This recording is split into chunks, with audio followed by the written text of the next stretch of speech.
नमस्कार दोस्तों, आज हम लोग टेंस की श्रृंखला को आगे बढ़ाते हुए फ्यूचर इंडेफिनिट टेंस, जिसका दूसरा नाम है सिंपल फ्यूचर टेंस, को कंप्लीट करने वाले हैं। सबसे पहले हम लोग ये देखेंगे कि इस टेंस का प्रयोग हम कैसे सेंटेंसेस में करते हैं, कहाँ पर इस टेंस का प्रयोग किया जाता है। फ्यूचर इंडेफिनिट टेंस, जिसे हिंदी में अनिश्चित भविष्यकाल या सिंपल फ्यूचर टेंस, जिसे हिंदी में सामान्य भविष्यकाल के नाम से जाना जाता है, इस टेंस का प्रयोग आने वाले समय में या भविष्य में होने वाले किसी काम को बताने के लिए किया जाता है। इसे हम लोग उदाहरण के माध्यम से, एग्जाम्पल के माध्यम से समझेंगे। जैसा कि आप यहाँ पर देख पा रहे होंगे कि इस टेंस का प्रयोग आने वाले समय या भविष्य में होने वाले काम के लिए फ्यूचर इंडेफिनिट टेंस या सिंपल फ्यूचर टेंस का प्रयोग किया जाता है।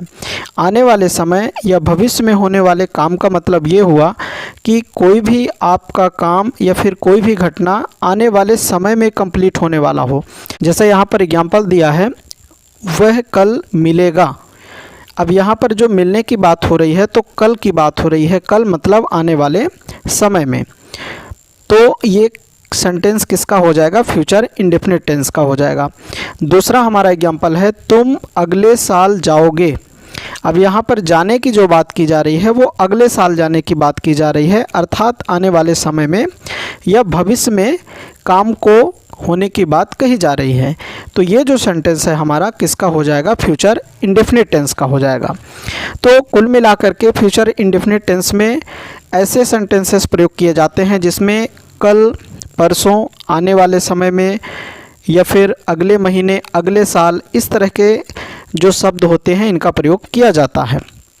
तो चलिए आगे अब हम लोग शुरुआत करते हैं कि इस टेंस के पहचान क्या होते हैं, सहायक क्रिया क्या होती है और इसमें कौन से वर्ब का प्रयोग किया जाता है, वर्ब के किस रूप का प्रयोग किया जाता है। तो पहचान को सबसे पहले समझेंगे। तो पहचानने के लिए वाक्य के अंत में ग, गी, गे आदि शब्द आएंगे। जैसे ही आप किसी सेंटेंस में देखेंगे कि वाक्य के अंत में आपको ग, गी, गे आदि शब्द देखने को मिलते हैं, तो इसका अर्थ ये निकलेगा कि वो सेंटेंस आपका फ्यूचर इंडेफिनिट टेंस का होगा। अगर सहायक क्रिया की बात करें, जिसे इंग्लिश में हेल्पिंग वर्ब कहा जाता है, तो दो सहायक क्रिया इसमें प्रयोग किए जाते हैं। पहला है विल और दूसरा है शैल। अगर आपका सब्जेक्ट ही है तो विल सहायक क्रिया का प्रयोग किया जाएगा। सब्जेक्ट आपका सी है तो विल सहायक क्रिया या हेल्पिंग वर्ब का प्रयोग किया जाएगा। अगर सब्जेक्ट आपका ईट है तो विल का प्रयोग किया जाएगा। अगर किसी का नाम है सब्जेक्ट के रूप में तो विल सहायक क्रिया का प्रयोग किया जाएगा। इसके अलावा यू के साथ और दे के साथ भी विल हेल्पिंग वर्ब या सहायक क्रिया का प्रयोग किया जाएगा। अब दूसरे तरफ देखेंगे, शैल की बात करें तो शैल के साथ मुख्य रूप से दो ही सब्जेक्ट होते हैं। पहला हमारा होता है आई। अगर मैं सब्जेक्ट के रूप में है तो शैल का प्रयोग किया जाएगा। बी मतलब हम, ये सब्जेक्ट के रूप में अगर हम है तो शैल का प्रयोग किया जाएगा। तो दो ऐसे भी सब्जेक्ट हैं जिनके शैल के साथ में प्रयोग किए जाते हैं। शेष जो सब्जेक्ट बच रहे हैं उनका प्रयोग विल के साथ में किया जाता है। हालांकि मॉडर्न इंग्लिश में शैल का प्रयोग लगभग ना के बराबर होता है। चूँकि हम टेंस पढ़ रहे हैं इसलिए यहाँ पर हम दोनों हेल्पिंग वर्ब को साथ में लेकर चलेंगे। अगर क्रिया या वर्ब की बात करें तो वर्ब के फर्स्ट फॉर्म का यहाँ पर प्रयोग किया जाता है। फ्यूचर इंडेफिनिट टेंस में क्रिया या वर्ब के पहले रूप या फर्स्ट फॉर्म का प्रयोग किया जाता है। फर्स्ट फॉर्म को समझने के लिए एक छोटा सा हम लोग एग्जाम्पल देखेंगे। फर्स्ट फॉर्म को कैसे समझा जाएगा, जैसे यहाँ पर एग्जाम्पल दिया है, वह स्कूल जाएगा। अब यहाँ पर वह स्कूल जाएगा जो सेंटेंस है, इसमें वर्ब या क्रिया क्या हो जाएगी? जाएगा।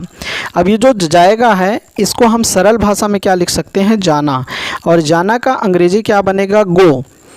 अब जो वर्ब है, जो क्रिया है, जो उसका इंग्लिश मीनिंग बन रहा है वही उसका फर्स्ट फॉर्म हो जाता है। तो इसी को वर्ब का फर्स्ट फॉर्म बोला जाता है। तो इस तरह से जाना का फर्स्ट फॉर्म क्या हो जाएगा? जो उसकी इंग्लिश मीनिंग होगी अर्थात गो, वही उसका फर्स्ट फॉर्म हो जाएगा। अब इसके सेकेंड फॉर्म और थर्ड फॉर्म को आपको अलग से इसको याद करना पड़ेगा। जैसे फर्स्ट फॉर्म आपका हो गया वर्ब का फर्स्ट फॉर्म गो, सेकेंड फॉर्म हो जाएगा वेंट और थर्ड फॉर्म हो जाएगा गॉन। तो इस तरीके से ये फर्स्ट फॉर्म, सेकेंड फॉर्म और थर्ड फॉर्म प्रयोग किए जाते हैं। तो मुख्य रूप से इस फ्यूचर इंडेफिनिट टेंस में वर्ब के फर्स्ट फॉर्म का प्रयोग किया जाता है। तो आप यहाँ से समझ सकते हैं कि वर्ब का फर्स्ट फॉर्म वही होता है जो उसके वर्ब का मीनिंग होता है, वही उसके वर्ब का फर्स्ट फॉर्म बन जाता है। आगे हम लोग इस वीडियो के माध्यम से फ्यूचर इंडेफिनिट टेंस के अफर्मेटिव सेंटेंस, नेगेटिव सेंटेंस और इंटेरोगेटिव सेंटेंस को कंप्लीट करेंगे। तो सबसे पहले हम लोग अफर्मेटिव सेंटेंस को कंप्लीट करेंगे। अफर्मेटिव सेंटेंस को कंप्लीट करने से पहले कुछ जानकारी जिन्हें आपको लिख करके रख लेना है, इनकी आवश्यकता आपको पड़ेगी। जैसे कि इंग्लिश में अगर देखा जाए तो सब्जेक्ट, अब इसी सब्जेक्ट को हिंदी में कर्ता कहा जाएगा। हेल्पिंग वर्ब को हिंदी में सहायक क्रिया कहा जाएगा। मेन वर्ब को हिंदी में मुख्य क्रिया कहा जाएगा। ऑब्जेक्ट को हिंदी में कर्म कहा जाएगा। अदर वर्ड को हिंदी में अन्य शब्द कहा जाएगा। जब आगे हम लोग अफर्मेटिव, नेगेटिव और इंटेरोगेटिव सेंटेंस को पढ़ेंगे तो इनके शॉर्ट फॉर्म का भी प्रयोग करेंगे। जैसे सब्जेक्ट को या तो एस लिखा जाएगा या तो एस यू बी लिखा जाएगा। सहायक क्रिया हेल्पिंग वर्ब को क्या लिखा जाएगा, एच भी लिखा जाएगा। मेन वर्ब को या तो भी लिखा जाएगा या तो एम भी लिखा जाएगा। ऑब्जेक्ट को ओ बी जे लिखा जाएगा और अदर वर्ड को ओ डब्ल्यू लिखा जाता है शॉर्ट फॉर्म में। तो चलिए हम लोग अफर्मेटिव सेंटेंस की शुरुआत करते हैं। अफर्मेटिव सेंटेंस, जिसे हिंदी में सकारात्मक वाक्य या साधारण वाक्य कहा जाता है, इसे कंप्लीट करने के लिए सबसे पहले हम लोग स्ट्रक्चर या रूल्स को समझेंगे कि फ्यूचर इंडेफिनिट टेंस में अफर्मेटिव सेंटेंस को बनाने के लिए क्या स्ट्रक्चर होता है। तो स्ट्रक्चर के हिसाब से हम लोग बात करें तो अफर्मेटिव सेंटेंस के लिए सबसे पहले सब्जेक्ट की मीनिंग को बनाएंगे। सब्जेक्ट के बाद हम लोग हेल्पिंग वर्ब का प्रयोग करेंगे, सहायक क्रिया का प्रयोग करेंगे। इसके बाद वर्ब के फर्स्ट फॉर्म का प्रयोग करेंगे और इसके बाद ऑब्जेक्ट की मीनिंग को बनाएंगे और सबसे लास्ट में अदर वर्ड की मीनिंग को हम लोग कंप्लीट करेंगे। तो चलिए शुरुआत करते हैं। अफर्मेटिव सेंटेंस को कंप्लीट करने से पहले हमें सब्जेक्ट की पहचान होनी चाहिए। सब्जेक्ट के बाद हमें ऑब्जेक्ट का पता होना चाहिए, वर्ब का पता होना चाहिए। इसके लिए एक छोटा सा यहाँ से जानकारी आप कलेक्ट कर सकते हैं, जैसा आप स्क्रीन पे देख पा रहे होंगे। हालांकि इसके लिए हमने अलग से वीडियो बना करके चैनल में अपलोड किया है कि सब्जेक्ट को कैसे पहचाना जाए, ऑब्जेक्ट को या फिर क्रिया को कैसे पहचाना जाए। तो यहाँ पे देखना है कि सेंटेंस में काम करने वाला, जो काम करने वाला व्यक्ति होगा वही क्या कहलाएगा, कर्ता या सब्जेक्ट कहलाएगा। तो यहाँ पे वह कल आगरा जाएगा, इस सेंटेंस में काम करने वाला कौन है, वह। तो यहाँ पे वह क्या हो जाएगा, सब्जेक्ट हो जाएगा। पहले इसे हम पहचान लेंगे, ये हमारा सब्जेक्ट हो गया। इसके बाद जिस काम को कर्ता पहले करेगा वो क्या कहलाएगा, क्रिया।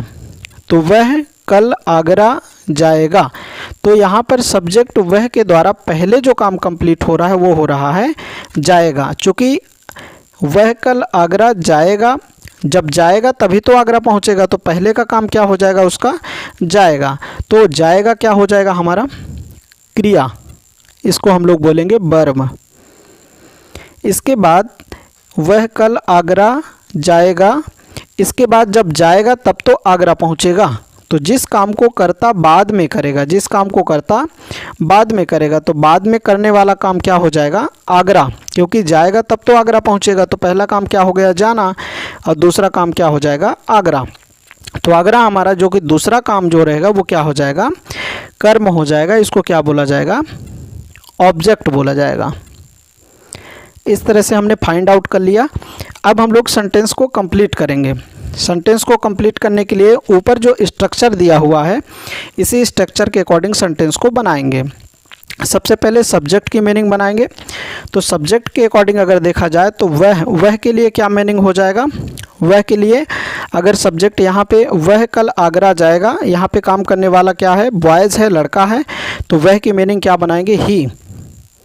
तो क्या बनेगा, ही। इसके बाद हेल्पिंग वर्ब का प्रयोग करेंगे। हेल्पिंग वर्ब विल और शैल में से ही के साथ किसका प्रयोग किया जाएगा, विल का प्रयोग किया जाएगा। तो आगे बनेगा ही विल। और इसके बाद वर्ब के फर्स्ट फॉर्म, तो हमारा वर्ब क्या है, जाएगा। जाएगा का सरल भाषा में इसको लिखेंगे तो जाना। जाना का अंग्रेजी क्या बनेगा, गो। चूँकि अगर कहीं पे कोई स्थान दिया हुआ है तो गो के साथ क्या लग जाता है, टू लग जाता है। यहाँ पे स्थान क्या दिया है, आगरा, तो गो के साथ क्या लगेगा, टू लगेगा। तो ही विल गो टू, और इसके बाद ऑब्जेक्ट, तो ऑब्जेक्ट हमारा क्या हो जाएगा, आगरा। इस तरह से हम लिखेंगे आगरा, तो he will go to Agra. और सबसे लास्ट में हमारे पास क्या हो जाएगा, अदर वर्ड के अंतर्गत कल। तो कल के लिए हम लोग क्या लिखेंगे, टुमारो, TOMORROW।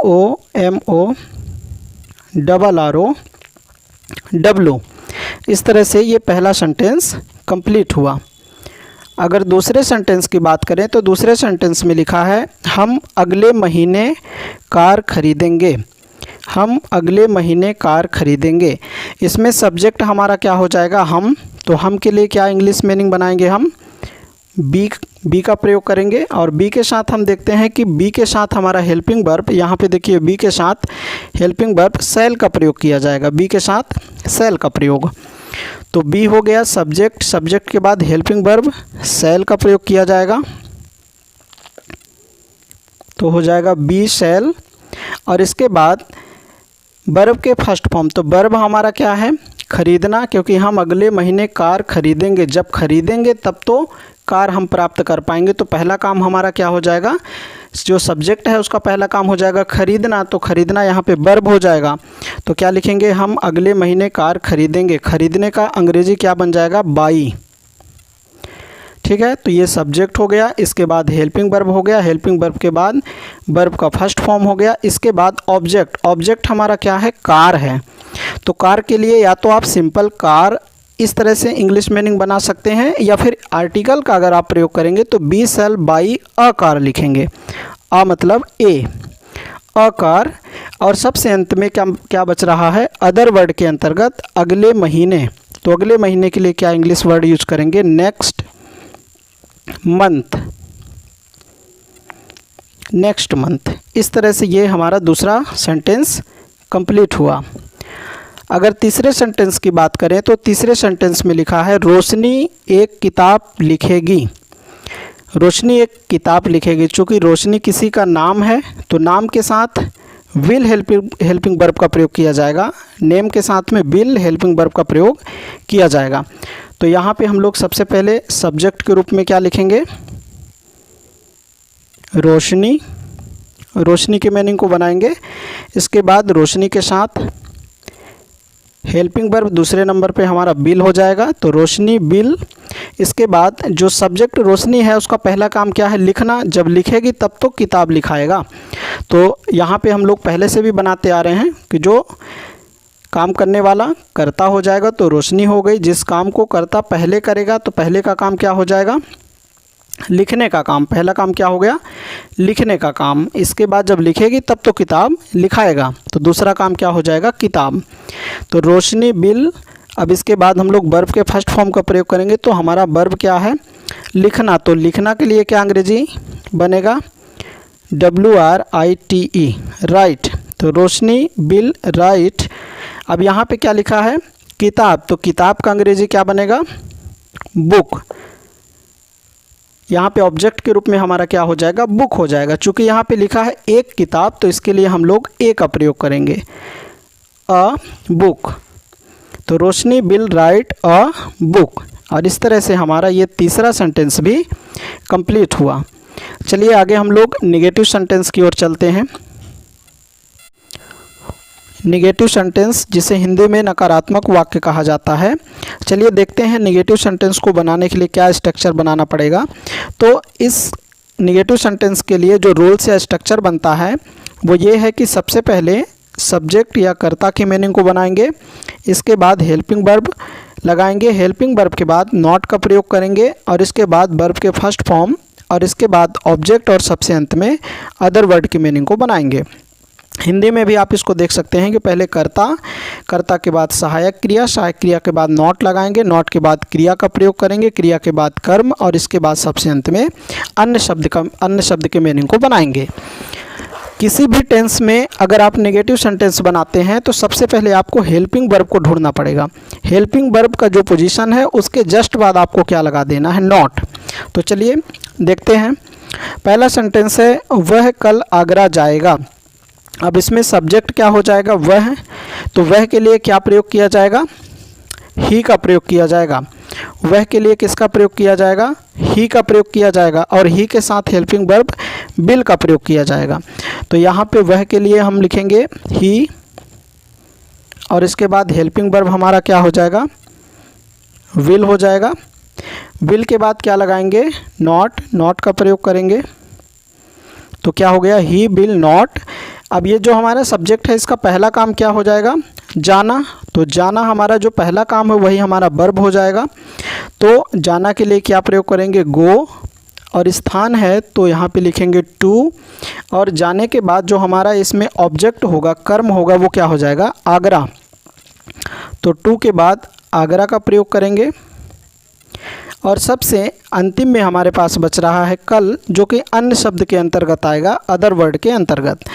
तो इसकी मीनिंग बनाएंगे। कल की मीनिंग को कैसे बनाएंगे? Tomorrow, TOMORROW। तो ये सेंटेंस हमारा बना, he will not go to Agra tomorrow. चलिए दूसरे सेंटेंस को देखते हैं। दूसरे सेंटेंस में लिखा है गीता आज पुस्तक नहीं खरीदेगी।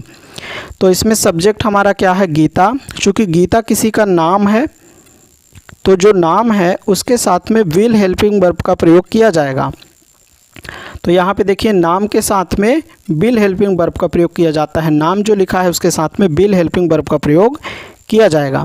तो कैसे बनाएंगे? सबसे पहले सब्जेक्ट गीता, गीता के बाद हेल्पिंग वर्ब विल का प्रयोग करेंगे। विल के बाद फिर नॉट का प्रयोग करेंगे, गीता विल नॉट। और इसके बाद वर्ब हमारा क्या है? खरीदेगी। चूँकि गीता आज पुस्तक नहीं खरीदेगी, पहला काम क्या है? खरीदना। जब खरीदेगी तब तो पुस्तक मिलेगा। तो पहले काम को ही हम लोग क्या मान करके चल रहे हैं? क्रिया या वर्ब मान करके चल रहे हैं। तो वर्ब का फर्स्ट फॉर्म, खरीदना का फर्स्ट फॉर्म क्या हो जाएगा? Buy, BU buy. तो क्या हो जाएगा यहाँ पे? Geeta will not buy. और इसके बाद यहाँ पे क्या लिखा है? पुस्तक। तो पुस्तक के लिए क्या हो जाएगा? बुक हो जाएगा। अगर आप आर्टिकल का यूज करेंगे तो यहाँ पे अ बुक या ए बुक का प्रयोग भी कर सकते हैं। तो ये हो जाएगा Geeta will not buy a book. और अंतिम में अदर वर्ड के रूप में क्या बचा? आज। तो आज का मीनिंग हम क्या लिखेंगे? टुडे। क्या हो जाएगा? टुडे। तो हमारा जो सेंटेंस कंप्लीट बन करके कंप्लीट हुआ वो हुआ Geeta will not buy a book today. चलिए अब हम लोग इंटेरोगेटिव सेंटेंस को कंप्लीट करेंगे। इंटेरोगेटिव सेंटेंस, जिसे हिंदी में प्रश्नवाचक वाक्य कहा जाता है। इंटेरोगेटिव सेंटेंस को कंप्लीट करने के लिए जो हमारा रूल्स या स्ट्रक्चर बनेगा उसमें थोड़ा सा बदलाव ये हो जाता है कि अभी तक सब्जेक्ट की मीनिंग को हम सबसे पहले बना रहे थे। अब हमारा सब्जेक्ट अंदर की तरफ चला जाएगा और बाहर की तरफ हमारा हेल्पिंग वर्ब आ जाएगा। तो सबसे पहले सहायक क्रिया या हेल्पिंग वर्ब को बनाएंगे, इसके बाद सब्जेक्ट की मीनिंग को बनाएंगे, इसके बाद हम लोग वर्ब के फर्स्ट फॉर्म को लगाएंगे। शेष जो चीज़ें हैं पुरानी यथावत ही रहेंगी। ऑब्जेक्ट की मीनिंग को बनाएंगे, इसके बाद अदर वर्ड की मीनिंग को बनाते हुए सबसे अंतिम में क्वेश्चन मार्क जरूर लगाएंगे। इंटेरोगेटिव सेंटेंस की जो पहचान है वो क्वेश्चन मार्क से ही होती है। तो सबसे पहले हमारा सहायक क्रिया के बाद कर्ता की मीनिंग को बनाएंगे, इसके बाद क्रिया के मीनिंग को, इसके बाद कर्म रखेंगे, कर्म के बाद अन्य शब्दों की मीनिंग को बनाते हुए। तो चलिए शुरुआत करते हैं और देखते हैं हमारे पास जो सेंटेंस है वो पहला सेंटेंस है, क्या वह कल आगरा जाएगा? क्या वह कल आगरा जाएगा? अब इसे करने के लिए एक बार हम लोग फिर से रिवाइज करते हैं कि सब्जेक्ट ऑब्जेक्ट कैसे पहचानेंगे। तो सेंटेंस में काम करने वाला कर्ता कहलाएगा। जिस काम को कर्ता पहले करेगा वो उसे क्रिया या वर्ब कहेंगे। और इसके बाद जिस काम को कर्ता बाद में करेगा उसे हम कर्म कहेंगे। तो ये आप एक बार फिर से रिवाइज कर सकते हैं। अब हम लोग चलते हैं सेंटेंस को कंप्लीट करने के लिए। इंटेरोगेटिव सेंटेंस में दो कंडीशन बनते हैं। पहले कंडीशन में देखा जाता है कि जो प्रश्नवाचक शब्द है, क्वेश्चन वर्ड है, वो सेंटेंस के शुरू में होता है। जैसे यहाँ पे शुरू में है, इसमें लिखा है क्या वह कल आगरा जाएगा। तो इसमें जो प्रश्नवाचक शब्द है, क्वेश्चन वर्ड है, वो शुरू में ही आ रहा है। अगर शुरू में आ जाता है तो इसमें क्वेश्चन वर्ड की मीनिंग को अलग से नहीं बनाते हैं। जैसे यहाँ पे क्या लिखा है तो इसके लिए हम व्हाट का प्रयोग नहीं करेंगे। इसके जगह पे जो हमारा हेल्पिंग वर्ब है वही काम कर देगा। तो सबसे पहले हम लोग देखेंगे कि अगर शुरुआत में हेल्पिंग वर्ब है तब हम लोग इंटेरोगेटिव सेंटेंस कैसे बनाएंगे, और फिर आगे कुछ सेंटेंस ऐसे भी हैं अगर बीच में चला जाता है क्वेश्चन वर्ड, जैसे कि दूसरे सेंटेंस में है, तो इसको हम लोग कैसे बनाएंगे। पहले सेंटेंस के अकॉर्डिंग हमारा नियम ये कहता है कि अगर पहले नंबर पे क्वेश्चन वर्ड आ जाता है तो इसकी मीनिंग को हम लोग इसकी मीनिंग को नहीं बनाएंगे, इसके जगह पे हेल्पिंग वर्ब ही इसके लिए मीनिंग का काम करेगा। तो इसमें लिखा है क्या वह कल आगरा जाएगा। तो यहाँ पे सब्जेक्ट हमारा जो है, सब्जेक्ट को पहले ढूंढेंगे। सब्जेक्ट है वह, तो वह के लिए क्या प्रयोग किया जाएगा, ही के साथ में क्या लगेगा, बिल का प्रयोग किया जाएगा। तो पहले हम लोग लिखेंगे ही, चूँकि सबसे पहले किसका प्रयोग करना है, हेल्पिंग वर्ब का। तो अब ही जब हमारा सब्जेक्ट पकड़ में आ गया तो हम लोग अब देख लेंगे कि ही के साथ क्या लगाएंगे, सब्जेक्ट ही के साथ विल का प्रयोग करेंगे। तो सबसे शुरुआत में हमारा क्या रखा जाएगा, बिल। तो यहाँ पे बन जाएगा विल ही, और इसके बाद सब्जेक्ट, पहले हेल्पिंग वर्ब हो गया, हेल्पिंग वर्ब के बाद सब्जेक्ट हो गया, सब्जेक्ट के बाद वर्ब का फर्स्ट फॉर्म। तो वर्ब क्या है, जाएगा, मतलब जाना। तो जाना के लिए क्या रखेंगे, गो, और इसके बाद टू का प्रयोग करेंगे, और इसके बाद हमारा क्या बन जाएगा, ऑब्जेक्ट के रूप में क्या, आगरा। तो will he go to Agra. और सबसे अंतिम में हमारा अदर वर्ड या अन्य शब्द के रूप में क्या बचा, कल। तो कल के लिए मीनिंग बनेगा टुमारो, TOMORROW। और सबसे लास्ट में हम लोग क्या लगाएंगे, क्वेश्चन मार्क। इस तरह से ये सेंटेंस हमारा कंप्लीट हुआ। अब हम लोग दूसरे सेंटेंस को, जो कि दूसरे टाइप से है, इसको देखते हैं। जैसे इसमें लिखा है हम अंग्रेजी क्यों पढ़ाएंगे। अब यहाँ पे जो हमारा क्वेश्चन वर्ड है, प्रश्नवाचक शब्द, वो बीच में आ गया। अब इस सेंटेंस में इसकी अलग से मीनिंग बनाना हम शुरू कर देंगे, क्योंकि यहाँ पे जो बीच में आ जाता है तब इसका मीनिंग बनना शुरू हो जाता है। कैसे बनाएंगे, पुराने स्ट्रक्चर को ही पहले फॉलो करेंगे। जैसे कि हेल्पिंग वर्ब, तो हेल्पिंग वर्ब का प्रयोग करेंगे। यहाँ पे सब्जेक्ट क्या है, हम। तो पहले हम लोग हम के साथ में हेल्पिंग वर्ब क्या लगेगा, हम के साथ में बी के साथ में हेल्पिंग वर्ब लगेगा शैल। तो शैल का प्रयोग करेंगे, यहाँ पे लिखेंगे शैल। शैल के बाद यहाँ पे सब्जेक्ट हमारा क्या है, हम। तो हम के लिए क्या बनेगा, बी। तो हेल्पिंग वर्ब हो गया, इसके बाद सब्जेक्ट हो गया, इसके बाद वर्ब के फर्स्ट फॉर्म का प्रयोग करेंगे, पढ़ाएंगे, मतलब टीच। पढ़ाने का अंग्रेजी क्या बनेगा, टीच, TEACH। तो ये हमारा हो गया वर्ब का फर्स्ट फॉर्म। इसके बाद ऑब्जेक्ट हमारा क्या है, अंग्रेजी। तो ऑब्जेक्ट को क्या लिखेंगे, शैल be teach English, shell be teach English. तो ये हमारा सेंटेंस जो हुआ एक तरह से कंप्लीट हो गया। अब चूंकि यहाँ पे क्यों जो बचा हुआ है, इसको कहाँ पे रखेंगे, तो इसके मीनिंग को बनाने के लिए सबसे पहले लाया जाता है। सबसे पहले इसकी मीनिंग को हम लोग यहाँ पे रख देंगे। तो क्यों का मीनिंग क्या बनेगा, वाई, इस तरह से। और लास्ट में इधर हम लोग क्या लगा देंगे, क्वेश्चन मार्क। अब हमारा सेंटेंस जो बना वो बन के कंप्लीट हो गया, why shall be teach English. पुराने तरीके से बना करके और जो क्वेश्चन वर्ड है उसकी मीनिंग को सबसे पहले रख देंगे। इस तरह से ये सेंटेंस हमारा कंप्लीट हो जाएगा। नेक्स्ट जो तीसरा सेंटेंस है इसे हम लोग देखते हैं। तीसरे सेंटेंस में लिखा है क्या वे अगले साल मिलेंगे। चूँकि यहाँ पे फिर से शुरुआत में आ चुका है क्वेश्चन वर्ड, तो इसको हम लोग पुराने तरीके से ही बनाएंगे। जैसा कि यहाँ पे हमारा सब्जेक्ट क्या है, वे। तो वे के लिए किसका प्रयोग किया जाएगा, दे का प्रयोग किया जाएगा, और हेल्पिंग वर्ब बिल का प्रयोग किया जाएगा। तो यहाँ पे हम लोग दे सब्जेक्ट को लिख करके दे के जस्ट पहले विल का प्रयोग करेंगे। यहाँ पे लिख दिए बिल, तो हो गया विल दे। इसके बाद हेल्पिंग वर्ब हो गया, सब्जेक्ट हो गया, फिर क्या हो जाएगा वर्ब। वर्ब क्या है, मिलेंगे। मिलने का मतलब क्या होता है, मीट। तो इस तरह से लिखेंगे मीट। मीट मीन्स हो जाएगा मिलना। तो हो गया बिल दे मीट। और इसके बाद क्या बचा हमारे पास, वे का मीनिंग दे बन गया, इसका मीनिंग विल बन गया, चूँकि यहाँ पे बिल ही क्या के लिए मीनिंग बनाएगा। इसके बाद मीट का हो गया, मिलने का मीट हो गया। अब बचा अगले साल। तो अगले साल के लिए हम लोग क्या मीनिंग बनाएंगे, नेक्स्ट ईयर। और लास्ट में क्या लगा देंगे, क्वेश्चन मार्क। इस तरह से हमारा सेंटेंस बना, will they meet next year. कुल मिलाकर के हमें ये समझना है कि अगर हमारा इंटेरोगेटिव सेंटेंस में क्वेश्चन वर्ड शुरू में आ जाता है तो उसके लिए अलग से मीनिंग ना बना करके हेल्पिंग वर्ब भी उसके लिए काम करेगा, और अगर बीच में आ जाता है तो सारे सेंटेंस को पुराने रूल्स के अकॉर्डिंग बना करके और सबसे पहले उसके अंग्रेजी को बना करके रख देंगे। अगर बीच में आता है क्वेश्चन मार्क या क्वेश्चन वर्ड तब की बात है। इस तरह से इस वीडियो में हमने फ्यूचर इंडेफिनिट टेंस को डिटेल्स में समझा है। इसी प्रकार से सभी टेंसेस को कंप्लीट करके हमारे चैनल के माध्यम से वीडियो अपलोड किए गए हैं। अगर आपको समझ में आ रहा है तो आप जा करके वहां से सभी टेंस के वीडियो को देख करके और कंप्लीट कर सकते हैं। वीडियो को देखने के लिए आपका बहुत बहुत धन्यवाद।